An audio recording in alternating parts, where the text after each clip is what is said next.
Good morning. This is Dr. Matthew Dunn, host of The Future of Email. Back after a little bit of a hiatus. Sorry, guys. My guest today, a guy who's done a lot more podcasting than I have, Jeremy Slate of Command Your Brand.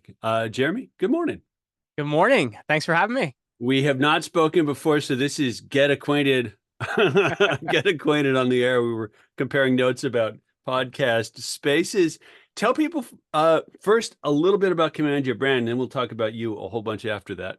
Yeah, so we are the PR firm for the podcast, space. We've been doing this since 2016, and we try to help great clients get on great shows and also great hosts to find, great guests, right? Because it's a marriage between both, right? Like, a client might want to go on a show, but if it's not the right show, then it's not a right fit. So I think that's a really important part to what I see, and it's because I'm a podcaster, right? I've been in this space for since 2014 myself. So I know there are certain things that we're all looking for, and that's what we try to do here at Command Your Brand. Yeah, and you've done like a couple thousand yourself, if I recall right?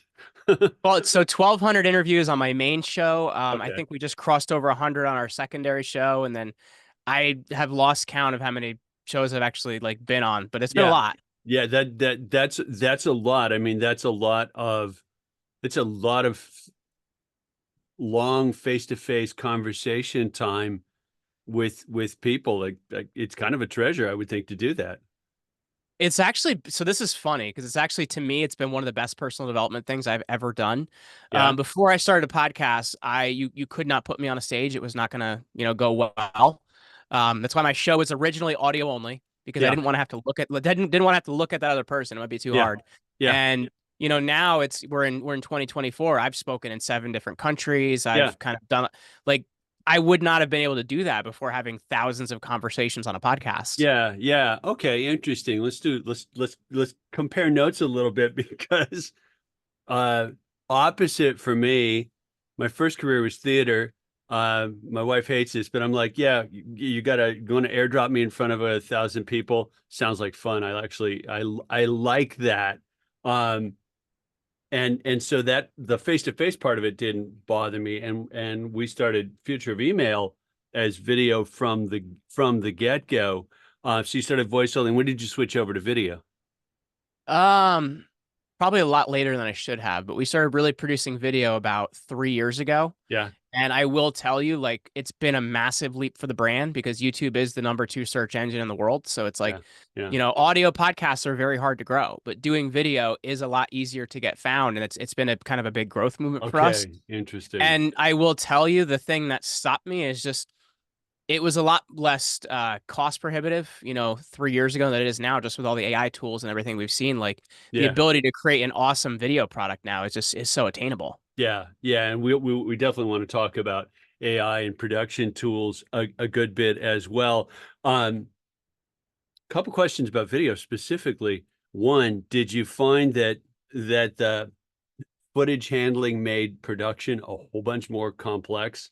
I mean, when you made the jump from audio to adding the visual as well. It did, but I will tell you, we didn't do a lot of heavy editing initially. It was Yeah, kind of yeah, just putting on an intro and outro, and then if there was any terrible gaffes that happened, we would cut those out. yeah. There weren't typically a lot of those because I don't know. I feel like you get better at kind of managing the show the more shows you host, so those That things makes don't sense. typically Yeah, happen. So that was kind of it, and then over the years we've our production quality has just gone up so much. Like, number one, building the studio space was great. yeah, yeah. So Your I audio sounds having good. having a dedicated space to record has been good. We've Hmm. also changed a lot of how we interview. So I started using Riverside FM about 3 years ago, Hmm. Hmm. and it doesn't record through the internet. It actually records natively on each side and uploads to the cloud progressively. So Hmm. you get a much better audio and video product than you would just on Skype or Zoom or something like that. Yeah, So, well, I mean, so we're here on Zoom, and we'll delve into why that. But yeah, okay. So you guys are doing it the right way and the real way, and at the same time, right? Think about it. You're in the television business in a way, yes, and it's not like you needed $1 zillion in an FCC permit to do it. That's pretty yeah, remarkable. it is. And although I do think there's going to be some sort of FCC regulation in the future, because I know there's been Hmm. the FTC has been coming down kind of hard on people doing advertising without disclosing. So I think Yeah. I Yeah. think regulators haven't quite figured us out yet, but they're starting to look at us a little bit. Mhm. I don't know if it'll quite be the same as how they've looked at other Yeah. media, but I do think there has been some looking into it. The FTC has been big recently because there's been a lot of people, like maybe it's like a paid guest spot or something like that. They're not disclosing that, so it's caused a lot of issues with like large shows kind of getting in trouble for that. So there Yeah. is regulators are starting to look at us a little bit. I don't know if it'll ever be exactly the same as TV though. Yeah. And at least currently, I would say, while podcasting might come up as a target, I've watched the FTC pretty carefully over the last couple of years because Lena Khan, current head of the FTC, like remarkable to see her put in that spot at a relatively young age, and very focused on the digital monopolies. Podcasting is not a big problem in the digital monopoly space compared to, right? No, but they Um, have come down hard actually on a lot of marketers and promise claims and stuff like that. I don't know if you've seen this. There's mhm. been a big issue recently, especially in the digital space and the coaching space, particularly Yeah. with people promising certain results and things like that. So it has changed marketing dramatically, and that's been an FTC regulation that started a lot of that. Uh, good, maybe good. There is a sense, this is a lateral, but there is a sense to me that marketing, advertising, and the really blurred line between uh, marketing and content that we see now, it feels a bit Victorian, outrageous claims couched as something else, science, an article, or whatever else, and we're not calling BS on each Well, I don't other. know about you, but I feel like my filter's gotten a lot better because I read Oh a lot of God, yeah, headlines and I'm like, there's no way, no yeah. way, There's man, no way. that's not Yeah, happening. yeah, right. Yeah, yeah. Well, our filters have gotten better. In fact, our filters have gotten so good that it's really hard to connect with people. Yeah, well, here's the thing I think is actually a benefit. And this, I think a lot of marketers are seeing this, and a lot of podcasters, particularly, are seeing this. The more human you are, Hmm. the more believable it is because the more Mm. we've gotten, stronger with a lot of these Yeah, things, yeah, what we've lacked is the human element. And I think that's why people have gone so hard towards podcasting because they really want that human element, right? Like yeah, they like your that you spelled a title wrong, or they enjoy that there's a yeah, typo in your description, or yeah, maybe there's something wrong with your thumbnail because people think I would make that same mistake. So I think actually becoming a lot more human is yeah, benefiting people more. yeah. Well, so let's isolate down on podcasting, and I mean podcasting in the audio sense for the moment. Okay. Um, it's been intriguing to me to watch podcasting sort of not take off isn't quite the right word, but just kind of steadily expand a footprint. The technical means have been there for a decade at least. Um, They've been there for a decade at least, but they haven't been as like reachable, right? Like you couldn't get a mic that was a good USB mic that wasn't a stupid snowball or something like that. Like a mhm. lot of those early, like the technology has gotten so much better and so much more attainable, and also like the ability to record. So I think the Yeah. software's come a long way.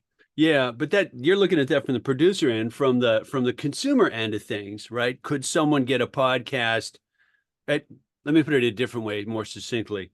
Um, Podcast became feasible more or less as smartphone became common. Is that fair? Yeah, and the thing that really changed it dramatically, and I don't remember which iOS version it was. Yeah, It was a long time ago, but yeah, they actually there is a change to be able to stream over data, yeah, and that was a big change for podcasts because now yeah. it wasn't like. So I remember back in the days of the Podfather himself, Adam Curry, like you had to actually download a podcast and put it on a device and listen to it. You had to Hmm. be on Wi-Fi in order to get it. So a major change for smartphones was because smartphones did have podcasts earlier. I think it was iOS 7 where they came Hmm. out with the Sounds Purple about right. Podcast app, Yeah, but then you couldn't initially stream them over data. That came a little bit later, and that was a big growth thing. I think it was like 2017 where you could stream over data. So which is that not that long changed ago. because it's much more available to people. Yeah, yeah, and the mobile bandwidth is dramatically different than it was not Yes. that long ago. God, you just did a 6 degrees of separation connection. You mentioned Adam Curry, and one of my early guests, friend of mine, Chris Marriott, who's like one of the world experts in email platforms, mentioned Adam Curry in our conversation because apparently they're friends from way back when or something like that. And I'm old enough to remember Adam Curry when he was doing the MTV thing. So, whew, there you go. I've interviewed Adam twice. He's a Yeah. really, really cool guy, and Yeah. it's yeah, he's a really cool guy, and we were in constant email contact. Oh, nice, nice. Well, so human voice and audio and human contact, technical means out of the way. We've got a bit of a hunger for that, would you say? I would say so because if you look at it, like with AI and a lot of these different other things, we're losing the human touch. So I think people thirst for that much more, right? They thirst for real conversations. They thirst for things that aren't scripted, right? Hmm. So I think that's the difference we're seeing because people don't do appointment television viewing anymore. It's just not a thing. Right, And if they do watch it, it's Netflix or Prime or something like that, and it's when they want to watch it and what they want to watch. right, So I think right. that consumer behavior, we're seeing a lot more of that in the podcast world. And I think as well, people are just dying for that human connection because everywhere we're losing it, whether it's, your car drives itself now or that and hopefully it doesn't hit anything. But like you're seeing the human touch being taken out of a lot of things. And I Mm. think you're gonna see you are seeing, but you're gonna see even more a thirst for more humanity because we're losing it. I think I'd take your thesis one notch forward and say one of the risks we're already bumping into is that the human touch is being relatively effectively faked AI. And so we're getting even more sort of sanguine and guarded about is this real? Was this done by a person, not a thing? And that's a very daunting prospect. Have you gotten an AI phone support thing yet? Because I have, and it's weird because you Yeah. realize Yeah. you're not talking to a person. So if you don't give it the correct prompt and Yeah. it doesn't understand that, like here's an example. Yeah. I had a flight delayed a couple weeks ago, and I get to the airport at like 1:30 in the morning to get home.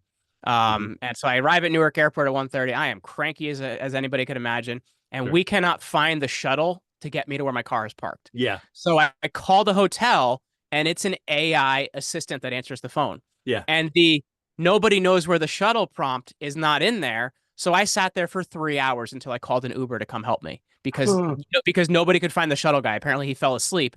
But a regular human would say, you know what? Let me go wake up the shuttle guy. He Yeah. might be Yeah. sleeping. Yeah. The AI didn't know how to do that. Instead, I had to go find a way to get home on my own Oh, oh, yeah. And that there's a at 3 in the morning. kind of tired and cranky that only comes at the end of the trip, right? At the airport. So you've got a series of layers of companies who, for their own business reasons, there, right? Oh gosh, paying someone to sit and be available on the phone at late at night doesn't make a whole lot of sense. We may not actually get that many calls. We'll sort of outsource it to Skippy the robot, and that'll be fine. And you just said, oops, right? Doesn't work very well when it actually comes down to a crunch because that AI doesn't have the human agency to go wake up the driver. I think that the issue is because this wasn't that long ago. There was a lawyer that actually got disbarred for using Hmm. ChatGPT to write a legal brief, and the Yeah, legal yeah, brief didn't exist, so it made yeah, up the precedent. yeah. So I think what you are going to see is I think there's a lot of benefit to AI in marketing. There's a lot of benefit to AI in podcasting, but it's people that learn how to use these tools to be more effective at what they're already doing, not trying to replace an action totally with AI Mm, because there is no human agency or human element there to make sure that step runs correct. You get what I'm saying? Like it's kind yeah, of like using it as a better tool to sharpen what mhm, you're doing. yeah, But I think if you try to over replace it, it just doesn't work. yeah, yeah. I'd agree, and I'm on the Terminator's not showing up at the doorstep I agree with that. side of the fence. Like, oh, for God's sake, relax. I know where the cord goes into the wall.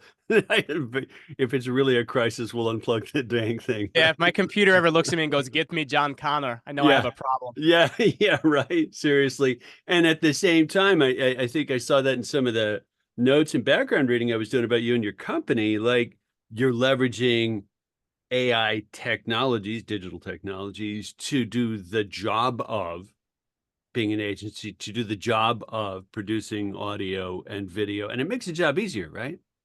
Well, it's more scalable, right? Because if you look at it, so like one of my favorite tools, Adobe has a post-production product, and they just changed the name of it, so I don't know 100% what it is. But like sometimes you get a podcast file that's not recorded on a mic, Hmm. and they sound really bad, right? If it's on a computer microphone. Yeah. So this Adobe, I think it's called Adobe Enhance. So if you already have Adobe, like a Adobe subscription, Audition. you can use it. Yeah.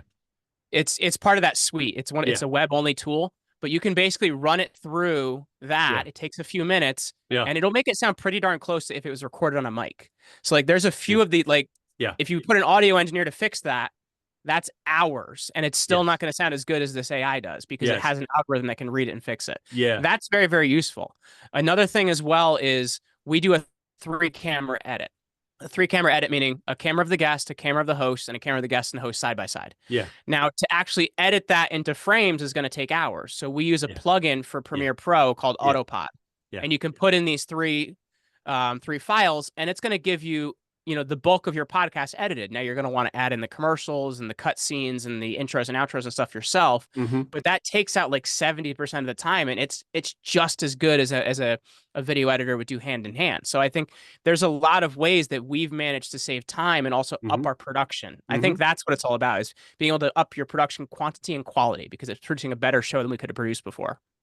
But go back to the audio one. This is an Yeah. intriguing thread. Go back to the audio mastering enhanced thing for just a second. No Yeah. doubt somewhere there's an audio engineer who's gnashing her or his teeth about being replaced because doing that manually, doing that the hard way was what they got really good at.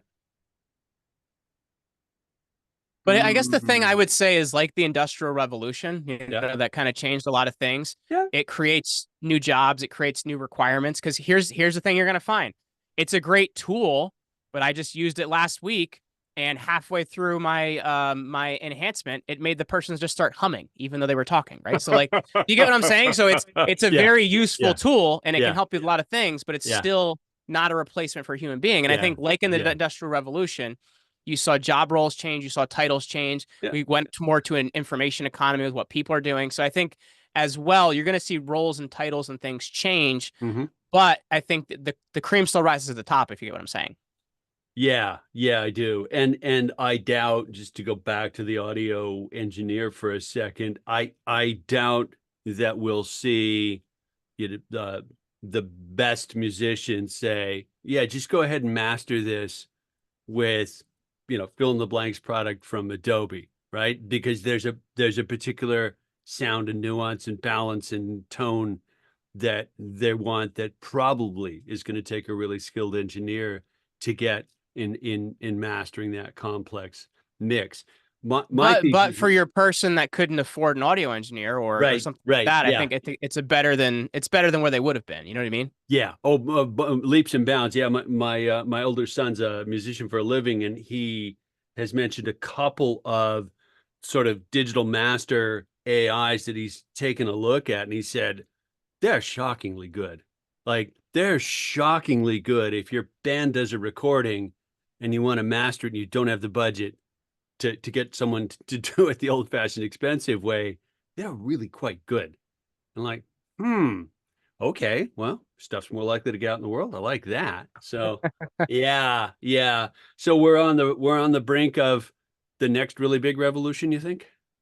I think so. And as I said, like Terminator's not coming, like you said. So I think like AI tools are going to be useful, but I think they're never going to fully replace humans. It's just going to take humans that were really good at what they do and enhance them. And I think as I mentioned, that category of person that maybe couldn't afford certain things, Yeah. they could get way better than what they would have had. So Yeah. I think it's also going to enhance kind of the end product we're getting across the board. You get what I'm saying? Yeah, no, I do, and I agree with that. I also think that the guy who does fill in the blanks for a living, almost anything, had better start figuring out how to master the new set of tools to Yes. keep doing fill in the blanks, because otherwise, like I'll do it the way I always did it. That's a recipe for being a buggy whip manufacturer when the car shows up. It's just not a good way to make a living. No, and I think there's always going to be opportunity for people that are looking for it. I just think it comes down to, finding out where those gaps you can replace, because there's always going to be new gaps even when there's new technologies. Yeah. And the new technology will actually create new gaps and new needs. Back to what you said about the hunger for the human. Um, in the podcast world broadly, am I accurate in guessing that it's a mostly quite fragmented podcast finds audience space? It's not like there are that many hit podcasts. I mean, I'm pulling off the top of my head Joe Rogan, a couple of others, but is it a more even distribution than you'd see in, let's say, music? So there's like 3.5 million podcasts out there, and once again, it depends on what host you ask. Apple Podcasts wants to claim there's more, Mm-hmm. or less. Spotify wants to claim there's more because then they can claim they own the internet. So Mm-hmm. it is also like, that side of things. But let's say there's about 3.5 million out of there. The Okay. top 95% are shows that get 100 listens or more. Okay. So the top 5% is pretty top heavy. Okay. And when you get into that top 1%, Mm-hmm. and that top one half of 1%, Yeah. it's a large percentage of those Yeah. shows that you stated offhand. Yeah. But I think the thing that's really cool about that, though, is you have so many niche markets that can survive on smaller podcast numbers because they're handling so particular things. Like, Yeah. I come to the show for money management of a practice that only works with kittens that don't have a left hand. You know what I mean? Like, there's you can get so in depth and so granular that you don't need a huge audience to actually have a huge impact. So I think that's what's kind of cool about it. Yeah. And I would expect it's just how flow systems work ultimately. We'll have a power curve structured just like Chris Anderson observed in The Long Tail about book sales, right? Relatively few books up in the 0.5%. A lot of money there, but actually about an equal number down in the long tail of the power curve, probably an equal number of listeners in the long tail of niche podcasts for, left-handed kittens or whatever. And I think your perspective would be that can serve a business, an entrepreneur, a company rather well, especially if they're after that niche. Yeah, and it's really so interesting. I made this joke one time. It was like a podcast for CFOs that don't like CMOs that only work on Wednesdays. Like, you can get that granular, and I think that's what's really cool about it, because it really helps even small groups of people to find their tribe. And in order to have a company that's really servicing the right public, it is so cool about how granular you can get on that. Yeah, it is. Well, I mean, email is definitely that's pretty flip and nichey, and I'm sure most of the listeners for this modest little podcast are, my tribe are the folks that I know and like so much in the email space, and that's fine. That's why we're doing this. Although I love bringing in people from completely lateral fields and somehow connecting it back to email if we get a chance to do that. You mentioned Spotify, and there was a little bit of energy when you mentioned Spotify. Can you expand on that? Yeah, because they've been spending a lot of money. Like, if you look at Apple for years, Apple doesn't really make money off Apple Podcasts. They just made it because people use it, right? Like, it's not really something that people say, oh, we got to. Spotify was one of the first big companies to really start throwing money at it. And I don't remember, I don't know the terms of the original Joe Rogan contract, but there's been talks of it was like 200 million or something like that. And they just did a re-sign contract, which was very interesting, by the way. I don't know if you noticed that. Like, they allowed him to have the rights back for YouTube and some of these other platforms. Now he's back on Apple Podcasts. So it's not exclusive, but they're still paying him for sure. So it's kind of interesting to see where that goes. But it's because Spotify has tried to buy the podcasting world. In some places it's worked out, and in other places it really hasn't. Like, I know they gave Meghan Markle and Harry a podcast and didn't last very long. So, like, they spent a lot of money. And in some places it really worked, and in some places it really didn't work. I think that the issue with podcasting is you can't buy the network, if that makes sense, because the network is so distributed across like what people are looking for. It's different than like, it's ABC News or NBC or CBS. Like, it's not a network like that.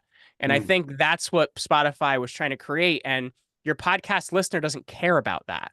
They care about, I like this show and that show, and all these shows are not connected and they have no relationship with each other. So I think that's the thing, is it's very distributed and what people are looking for. Hmm. So they haven't been able to monetize the network in the way they thought they could. Yeah. Well, there's a term, switching cost. Um, the switching cost for me to exit listening to something on Spotify and go to listening on something else is pretty much zero, right? Well, The Spotify, you actually have to pay for it to even be able to listen to those shows. Like if you're not paying their monthly fee of like, I think it's like $20, then you can't yeah, use it. yeah, but by contrast, radio television switching cost was actually more prohibitive, and you had far fewer channels, and we're now in the position of if I want to go find the niche for my hobby or business or whatever, it's not that hard to do it. Do you think the equivalent battle over network and content is likely to happen in the video podcast space, or are we going to stay in the Wild West free sort of free field of YouTube for a long time? Well, so I think the platforms won't really change, right? Because you have you. But here's the thing I will say is because Rumble has done Rumble exclusive shows. I don't know if you're aware of this. Um, and they've started paying creators to create only on Rumble. So they're trying to do that, and I'm interested to Okay. see kind of where that Yeah. goes Yeah. because they don't have the money backing that YouTube has. So Yeah. I think it's interesting to see where that goes. I do think though, if you look at kind of the larger picture of things, you are seeing kind of a network effect start to happen in the podcast world. I know like Patrick Bet David's Valuetainment has a whole bunch of shows on his network. We were actually down there last week in Miami with them. And you have like, the Timcast company has a whole bunch of podcasts on there. The Blaze has done this.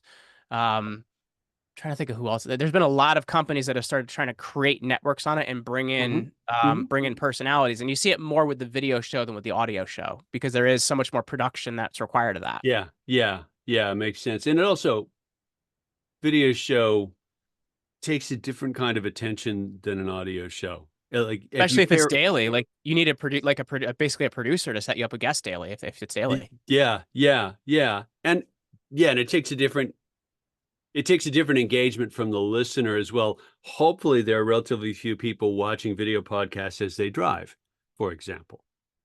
I was stuck in traffic the other day on the George Washington Bridge, Yeah. and the guy next to me had his phone on his Hmm. steering wheel. I don't Yeah. know what he was watching, but I didn't feel very safe. Let me tell you that Yeah. right now. Yeah. Yeah. Right. Exactly.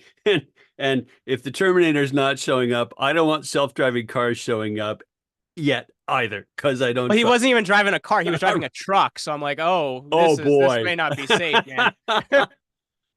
Parenthetical. I think I read somewhere that truck drivers are big consumers of podcasts, which kind of makes sense. Audio only. Yeah. Yeah. Yeah. Well, hopefully audio only. Hey, let's jump somewhere completely different. I'm kind of keeping an eye on the clock because we could probably talk for a few hours. But did I read that you were a high school teacher at one point? I was. So I have my master's in the Roman Empire, which Yeah, I knew nobody that. cared about until recently. Yeah. But I taught in a private Catholic school. I taught history, Hmm. sociology, and criminology. Hmm. And I'm almost 40, and I think I look pretty young now. So you can imagine how young I looked at 24 when I had this job. Hmm. It did not go well for that reason. I had young kids running over me because I taught sophomores in high school. So it's kind of like they're not scared enough to be freshmen yet, and they're not cool enough to be juniors yet, and Yeah. they're kind of like right in your face. So I got that 2 years is all I could handle of that. Well, yeah. I taught high school kids as well. It's one of the reasons I wanted to ask you about that. Although I taught them in a considerably different generation um, than you And did. the school I was in got rid of number grades too. Like there were only like weighted letter grades. So like Mm. the kids had figured out like the strategy on like you could fail everything but pass one major thing and you're in good shape. So like it was kind of like herding cats at the end of the world, if that makes Yeah, sense. yeah, yeah. I don't think I would like doing that. I did like it when I did it, but I was I was hard nosed about grades, and my students darn well knew that I was hard nosed about it, and there was no option. There's no way around it. Yeah, teaching's it's a it's a wonderful thing to have done in terms of informing all sorts of other stages in a profession, but it's a hard job. But you know what I find it, which is funny. I feel like, especially now that I'm doing more history stuff, like I'm Mhm. actually teaching a lot more people now. Right. And the amount of engagement I'm getting back, like, oh my gosh, I didn't know this, or I didn't learn Yeah. this in school, or oh Yeah. my, thank you for helping this make sense to me. Like, Yeah. it's actually, I'm doing what I wanted to do. It's just way more rewarding. Do you know what I Yeah. mean? Yeah. Yeah. Yeah. It's and the audience is there voluntarily, which Yes, it makes a big darn difference, right? And it's also on absolutely. you to be informed, interesting, thoughtful, etc. Like you can't just read the dittos, and I know that's a very dated reference, but right, you got to be on your game, or someone's going to just turn the podcast off. Well, and I think that's like where a lot of history people struggle, right? Like, and I think that's where I've been able to try to make that connection because I think people get too much into the minutia of like you have to know everything. Hmm. And I've always been I had a history professor that used to make fun of me in school because I said like I think it's more important to know about the forces of history than all of the individual events that go in between. If you can understand the narrative and how you got there, you're going to have a better understanding of Yeah. history and a better grasp on it. Yeah. But there's a lot of historians that are so stuck on like Yeah. in this year and that year and Yeah. this year and that year and like you're going to lose people because it's complexity, man. Like you got to make it so people can understand it. Yeah, yeah, and there's too much of it to be that do that fine slice on everything. I mean, don't get me wrong. I'd love to talk to a fill in the blanks, naval historian who gets off on knowing how the ships were constructed, but that's not big forces and big vectors like you were like you were alluding to. Sounds like you've kept your uh, Roman history frame alive and intact, though. I have, and it's funny because I'm barely even on TikTok. Like I have somebody on my team that posts for me there, but I don't even really use it. Yeah, But this whole like men thinking about the Roman Empire thing popped up on TikTok, and my wife looks at really. me and goes, "Yeah, it was like how often do men think about the Roman Empire?" It was women always asking men this. It just was like 6 months ago this started popping up, and men are like, "I think about it all the time." I don't know if it's a real thing, but like it's basically what started this trend. So my wife goes, honey, I think you're relevant now. I'm like, I wasn't relevant. I wasn't relevant before. Yeah, yeah, I yeah, wasn't relevant before. She goes, I think you can actually make the connection between these two things because of your educational background. yeah, And people will be like, well, he has a master's degree. I guess it matters. yeah.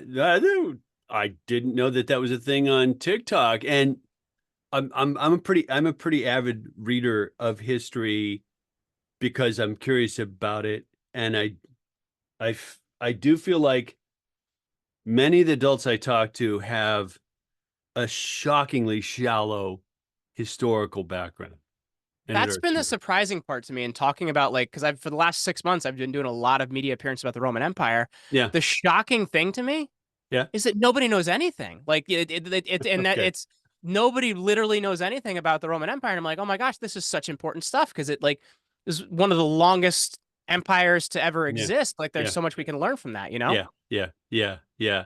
You know the story about why the space shuttle is the size it is? No. Oh, you're gonna dig this. Oh, It's Roman related, by the way. oh, okay. And the space shuttle is the size it is because of the size of a horse's ass. Roman roads, 5 feet 8.5 inches, two horses, right, pulling a chariot. And they were meticulous about their standards and they did a great job laying roads. Okay. You fast forward to what, 1800 years or so. And when the railroad revolution started, we were talking about industrial revolution, the convenient place to put rail beds was old Roman road beds. And they settled on the gauge for standard gauge rail tracks because of the size of those Roman road beds. The gating factor on moving parts to construct a space shuttle was how much weight and breadth a rail car could hold That's how they transported them. on a standard gauge rail. So the gating factor on the size of the space shuttle was Roman based, size of a horse's ass, and Roman roads. That's that's pretty great. Isn't that I gotta say, hilarious?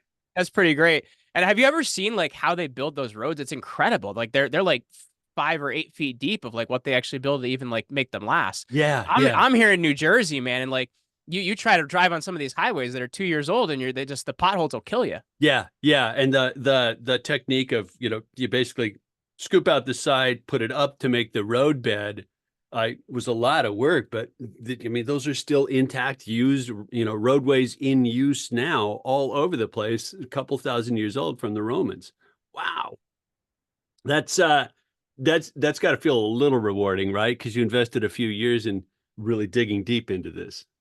And let me tell you, I went way too deep because my master's was on like ruler worship and how it started in Rome. So I've read some esoteric stuff you wouldn't even imagine. Yeah, yeah. Well, but that is kind of the fun of history when when you get gripped by something, right? Because wasn't esoteric to you; it was darn interesting to you.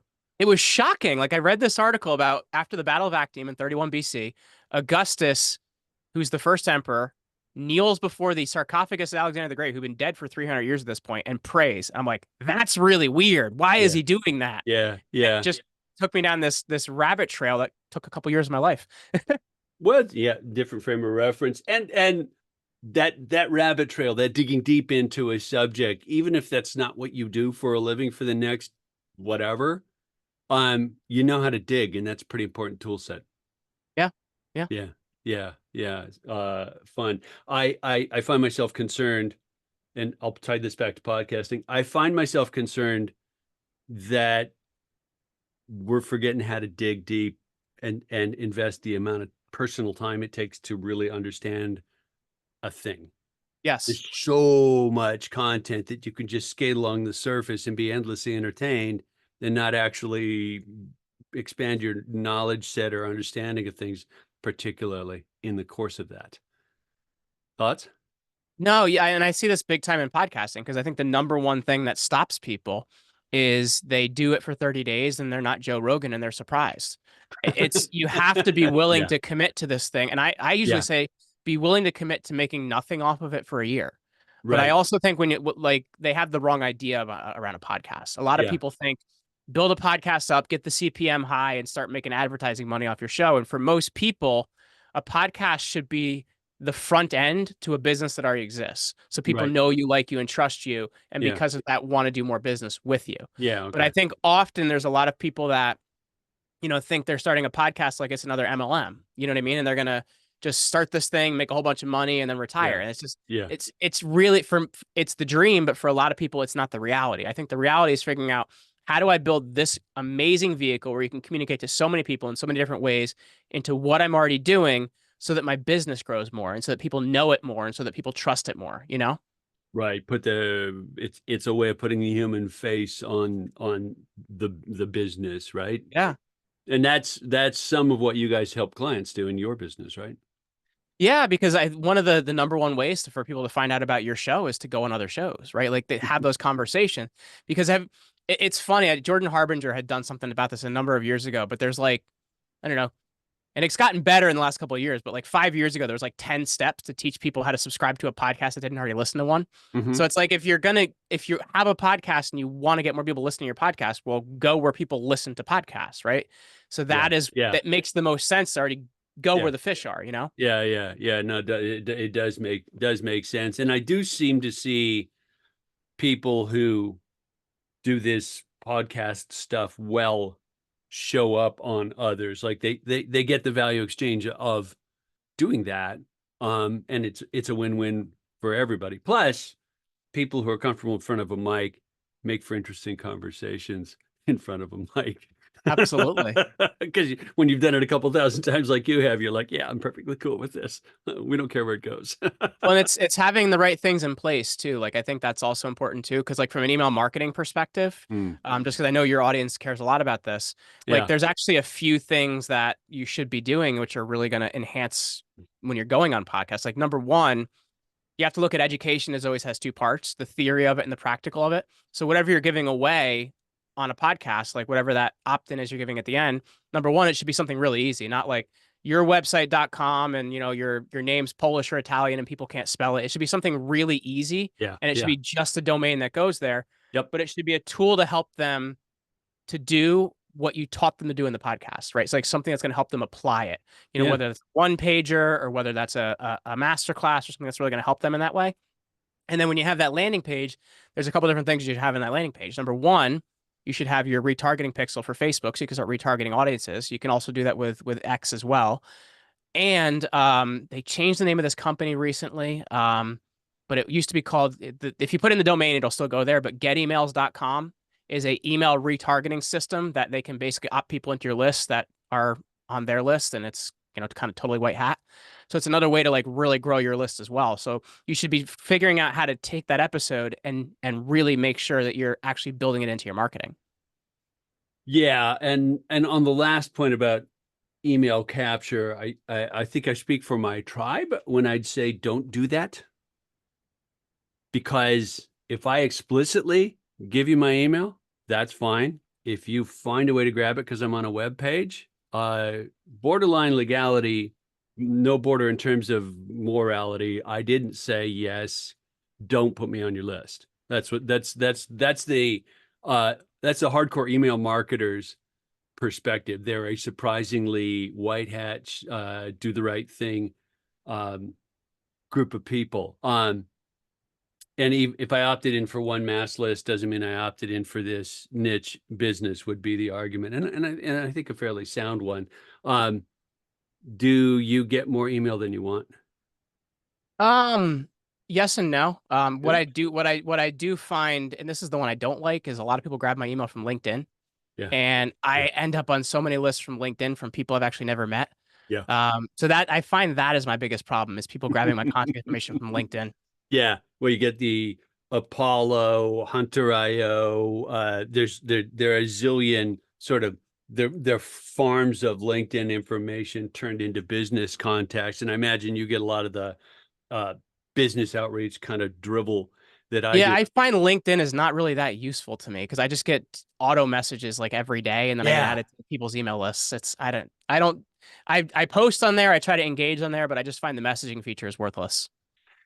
and it's getting noisy like all the other networks. I actually put the Dr. Period Matthew in the first name field in LinkedIn intentionally. It's not to fly the academic flag.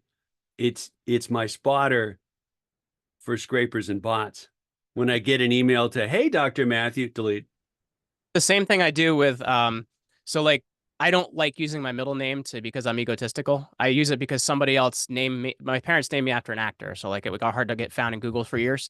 But also I for every first name field I put in Jeremy Ryan. So I Yeah, know like if yeah, people how people actually got to me. yeah, gotcha. Same thing. Ryan, which actor Ryan? His name's Jeremy Slate. And he's from New Jersey as well. He was in movies like a lot of John Wayne movies. He was in Bonanza. And Oh wow. when he died in 2017 and they stopped paying his fan site hosting, I did buy his URL, but there are still a lot of backlinks out there to him. Are there? Oh, that's that's cool. That I mean, at least you got the backstory of your name. Not everybody's got that, right? Yeah. You know, obscure uncle. Where do so closing question, where do you want to take the business, your business? So we're really trying to, build up this new media space because I think it's become less about it's just podcasting, but it's forming a new type of media. Hmm. And we're really trying to be a driving force behind that because it's about long conversations, it's about free speech, and that's really we're trying to create a place where people can have better conversations and create better ideas because I think traditional media you can't handle conversations in 30 seconds or in the 5 minutes you get or whatever it might be. Like you have to get to better ideas. And unless we can have long conversations, we can't do that. Interesting. I like that thesis. So the place for substantive is over here because the distribution and technical means are so cost accessible that you don't have a barrier. Yeah. Huh. Huh. Any sectors you think are particularly jumping on that now? So it depends because it's gotten harder in certain sectors. Like I know it's become very hard on video platforms to talk about a lot of health related things because it's, like I know like YouTube made a partnership with the WHO and stuff like that. So it's become a little bit harder in that world to do it. I think kind of the culture and political talking heads, we've seen people like Joe Rogan and stuff like that. I think that's a really great space to be in right now. Hmm. It has become a lot harder, and I'm sure it'll change in the future, but at the moment, it's become a lot harder in health related things to have conversations. Yeah, yeah, gotcha, gotcha. Anybody doing this in a broad term to use, but anyone doing this in science fields well? Yes, Dr. Brian Keating has a podcast, and it's it's a really big one. It's called Into the Impossible. Mhm. So and he's an interesting guy too. He wrote a book called How I Lost the Nobel Prize. Because he had this idea of like it was a black hole that had to do with the foundation of the universe, and it turned out to be totally wrong. Mhm. So he thought he was going to win the Nobel Prize, and then they looked into his idea, and they're like, "We hate to tell you this, Dr. Keating, but it doesn't work." Right. So, but it was like how he kind of got people noticing him. He's a really smart cosmologist. I think UC San Diego is where he is at. Mhm. But he actually takes a look at science and foundations of the universe, and sometimes aliens. And he's got a really really great show. It's called Into the Impossible. Nice. Nice. I'm glad to hear that. What about history? Any great historian podcasts? There's a few, and those are the main ones I listen to. So the first is called Hardcore History by Dan Carlin. It's been Mhm. around forever, and he only releases. I actually don't even think he released more than one episode last year, but he releases a few episodes a year because they're Mhm. usually like hours, like 6 hours, 8 hours. So I'm sure it like takes him like months to record these things Yeah. Wow. and write the scripts and everything else. So that's one of my favorite shows. Dan Jones calls a great one called This Is History. It's another really, really good one. The History of Rome by Patrick Wyman is a good one. Mhm. Tides of History by Patrick Wyman. I have a lot of history podcasts I listen to. Yeah, sounds like it. This is not a podcast question, but did you ever run into an author named Ben Thompson? Wrote the series Badass. No, I haven't. I got to give him a plug. When my sons were relatively young, 8, 9, 10, or something like that, my wife brought home this book from our local bookstore because she thought it would, they like to read, but she thought it would kind of get them interested in reading history. And the book's called Badass, author Ben Thompson. He wrote a series of them, two or three of them, and very, very sound historical research, but presented as if it was frat boys with beer talking about those significant battles and figures and stuff. Like he he really did a great job of ferreting out the badasses of history Oh, and that's cool. bringing them to life. But it turned for both of my sons, they actually have. I'm astonished at some of the moments of history that they grasp and connect. I'm like, did you get that from Ben Thompson? They're like, uh-huh. Okay. So he brought history to life in a way that was really accessible for, 9, 10, 11-year-old boys, which is not an easy feat to pull off. Well, that was one of the biggest ways I got interested in like it and even did a master's in history. As in an undergrad, I had the coolest professor.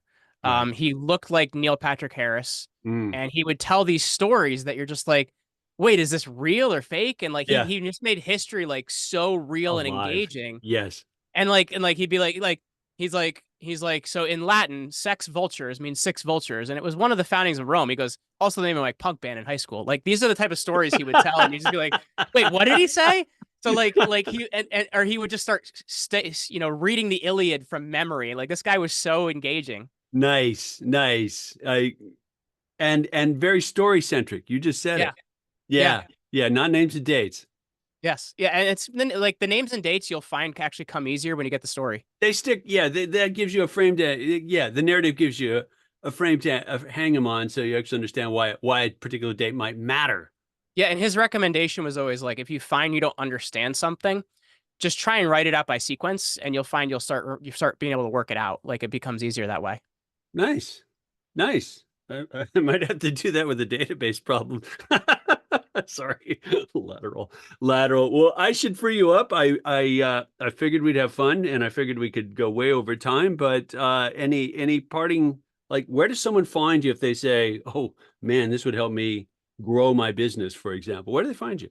So we're at commandyourbrand.com, or Mhm. if they, really want to get some basic PR and podcasting things in, I have a great resource called Command Your Empire. So if they go to commandyourempire.com, Mhm. it's going to help you start understanding PR better, understanding podcasting better, and actually start getting some results for it. And it is totally free. It's like 7 or 8 pages. It's kind of a really, really useful tool. So it's commandyourempire.com. You've also got a couple books out, don't you? I do. The first is called Unremarkable to Extraordinary, and that aligns a lot more with my own podcast where I take people that are very skilled and very good at things and analyze them and learn about them. The other is called Command Your Brand, and that's where we're really taking a look at how do you command a brand? How do you get out there? How do you utilize the podcast world? And it's something I think that aligns more with what we do as a business than what I'm personally interested in. Cool. Well, Jeremy, it's been a gas. Absolutely. I enjoyed this. Thanks for making the time. I'm going to hit end on record.